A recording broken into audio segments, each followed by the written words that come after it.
Hello hi friends, welcome to మీ YouTube channel #పుష్పాష్ world. అందరు బాగున్నారా? మేమైతే బాగున్నామండి. మేమైతే హైదరాబాద్ వెళ్ళిపోతున్నామండి. అందుకని ఒకసారి మా ఇంటి దేవుడైన సుబ్రహ్మణ్యం స్వామికి వెళ్దామని అనుకున్నాము. అందుకే మా ఆయన తీసుకొచ్చాడండి. నేను పిల్లలు మా ఆయన వచ్చేసాము. మాకైతే ఇంటి దేవుడు అండి ఆయన. ఏదైనా మాకు మనశ్శాంతి లేకపోయినా అక్కడికి వెళ్ళేసి వస్తే బాగా రిలీఫ్గా ఉంటుంది. మీకు ఏదైనా కోరికలు నెరవేరాలనుకుంటే ఆ గుడికి వెళ్ళండి, మంచిగా జరుగుతుంది. చాలా బాగుంటుంది. చాలా మహిమగల దేవుడు అక్కడ ఉన్నాడు.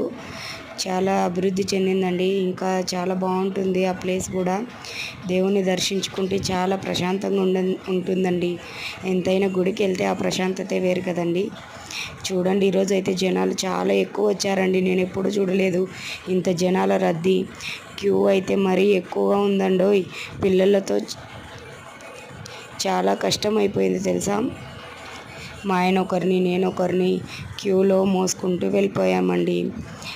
ఇంకా బయటికి వచ్చేసి స్వామి ద్వారాలు అవి ఇవి తీసుకొని వచ్చేసామండి బయలుదేరి. ఎండలు బాగా ఎక్కువగా ఉన్నాయి కదండి, పిల్లలు అలసిపోతున్నారు. అందుకని ఇంటికి వచ్చేసామండి. దర్శనం అయితే బాగానే జరిగిందండి ఆ రద్దీలో. మామూలుగా విడప్పుడు పోతే అంతేం ఉండదండి. ఇప్పుడు ఆదివారం మంగళవారం అయితే ఎక్కువ భక్తులు ఉంటారండి. కాబట్టి బాగా నీట్గా చూడాలి, ప్రత్యేకంగా చూడాలి అనుకుంటే సోమవారం కానీ బుధవారం గురువారం అలా వెళ్తే దర్శనం ఇంకా మంచిగా అవుతుందండి. కానీ సుబ్రహ్మణ్యం స్వామికి ఆదివారం మంగళవారం ఇంపార్టెంట్ కాబట్టి ఆ రోజు ఎక్కువ జనాలు వస్తారు. ఇంకొకటి ముక్కులు ఏమన్నా ఉంటే చెల్లించుకుంటారండి.